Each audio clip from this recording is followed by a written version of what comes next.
बरं विद्यार्थ्यांनो, गोष्टीची सुरुवात कोणकोणत्या प्रकारे होते?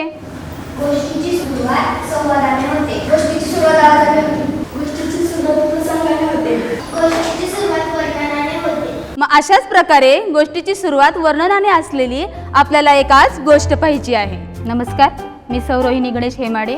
माझी शाळा कैलासवासी चंद्रकांत दांगट पाटील प्राथमिक विद्यालय आणि या शाळेत मी इयत्ता 5वी अ च्या वर्गाला शिकवते.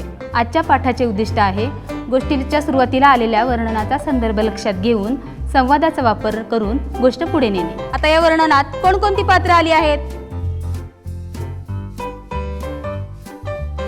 उंट आणि हत्ती. बर, मग त्यांना काही नावे दिली आहेत का रे याच्यामध्ये? त्या दोन पात्रांना उंट आणि मोठू नाव दिलं. स्थळ कोणतं आले?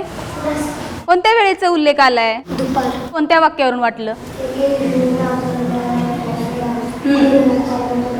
हा, आता मला सांगा काय काय घडलं याच्यामध्ये? उंट नावाचा उंट मोठू नावाच्या हत्तीच्या पायावरून पडला. आता ह्या वर्णनाच्या पुढे काय होईल? उंट आणि मोठूमध्ये वाद निर्माण होईल. कोणकोणती पात्र बोलतील? आधी उंट बोलले. मग आता मी उंटू बोलेल हे कसं लिहू रे? काय वाक्य लिहू? उंटू मोठूला ओरडेल. उंटू मोठूला रागवून बोलेल. तुला रागावून म्हणाला. काय म्हणाला असेल?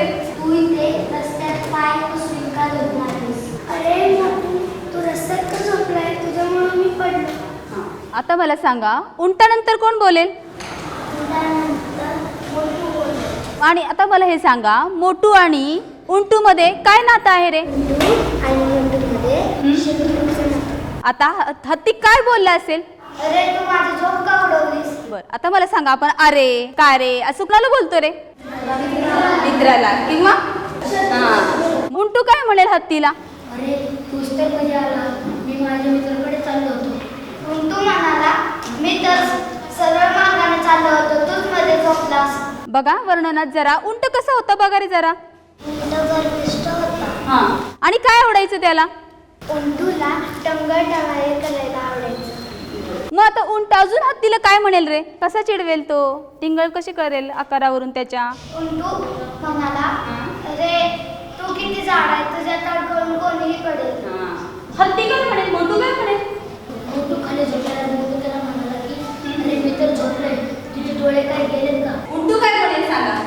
अरे तू थोडा साईडला झोपला असता तर आपले दोघं वाद झाले नसते. पण मला सांग या वर्णनात तर उंट कसा आलाय रे? गर्विष्ठ आहे की नाही? मग तू आपलेच वाद झाले नसते, तू बाजूला झाला असतं तर बरं झालं असतं असं म्हणेल का रे तो? माझे डोळे नाही गेले. तू एवढा काळ झाड आहे, मला वाटलं एकदा ओढेल. मी जवळजवळ चालायला गेलो, तू हल्ला आणि मी पडलो. आजच्या पाठात विद्यार्थी संवाद लिहिण्यासाठी एका विशिष्ट तंत्राचा वापर करतात. संवाद हा गोष्टीतील विषयाशी धरून असतो आणि तो गोष्टीला पुढे नेतो आणि त्यामुळे गोष्टीतली रंजकता वाढते. या तंत्रामुळे विद्यार्थी गोष्टीतील विषय समजून घेतात, त्यासंबंधी काय संवाद होईल याविषयीची आपली समज विकसित करतात आणि पुढील काय संवाद होईल तो कसा लिहिला जाईल याविषयी विचार करतात. बघा आता इथं उंटूनी मोटूला चिडवलं आणि मोटूनी उंटूला चिडवलं. मग आता हे दिवसभर असे दोघं चिडवत राहतील का रे एकमेकांना? का वेगळं काही घडेल? उंटू आणि मोटूमध्ये खूप जोरात भांडणं झाली आणि सगळे प्राणी गोळा झाले. त्यावेळेस प्राण्यांचा राजा म्हणजे सिंह आला आणि त्या दोघांना समजून सांगितलं. बघा आता म्हणाला म्हणाला म्हणाला हेच क्रियापद आपल्याला जास्त वेळ दिसतंय की नाही? मग आपण पात्रांची भावना लक्षात घेऊन वेगवेगळी क्रियापद घालता येत आहेत का? उंटू मोटूला रागावून म्हणाला. इथं तर भावना आली आहे. पुढे बघू आपण. अरे तू रस्त्यात पाय पसरून का झोपला आहेस? मोटू म्हणाला, अरे तू माझी झोप का उडवलीस? मोटू कसा म्हणू शकतो? कोणतं वेगळं क्रियापद घालता येईल आपल्याला? मोटू ओरडत म्हणाला, तू माझी झोप का उडवली? मोटू म्हणाला, मी तो झोपलो होतो, तुझे डोळे गेलेत का? कोणतं वेगळं क्रियापद येईल? मोटू बोलला, मी तर झोपलो होतो. आता आपण बघूया आपण ह्याच्यात सगळे विरामचिन्ह घातलेत का? उंटू मोटूला रागावून म्हणाला. आता इथे कुठलं विरामचिन्ह देऊ रे मी? तू दाखवतेस मला इथे? देऊ दाखव बरं. रस्त्यात पाय पसरून का झोपला आहेस? काय रे हा? मग इथे कुठलं चित्र देता येईल आपल्याला?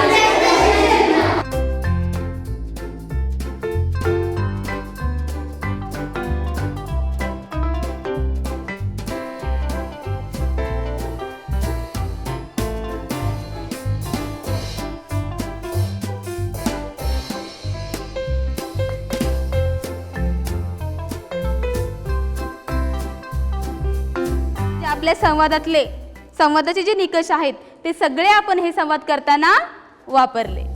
उपक्रमाच्या पुढील टप्प्यात विद्यार्थ्यांना अशीच एक वर्णन असलेली गोष्टीची सुरुवात दिली जाते. विद्यार्थी गटामध्ये चर्चा करतात आणि संवादाने त्यांची गोष्ट पुढे नेतात. मग आता पुढे आजी काय बोलेल याचा विचार करा जरा.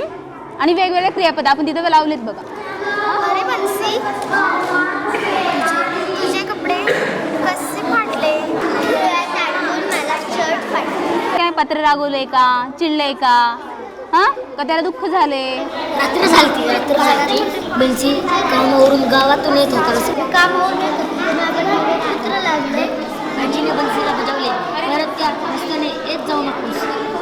बन्सी म्हणाला, हा आजी, मी परत त्या रस्त्याने कधीच येणार. गोष्टीला साजेसे संवाद कसे लिहावेत हे विद्यार्थी संवादासाठी योग्य अशी वाक्यरचना वापरून, तसेच योग्य अशा भाषेचा वापर करून व विरामचिन्हाचा परिणामकारक वापर करून एका मनोरंजक पद्धतीतून शिकतात. आता एका गटाने पुढे यायचे आणि तुम्ही लिहिलेला संवाद मला वाचून दाखवायचे. आजीने विचारले,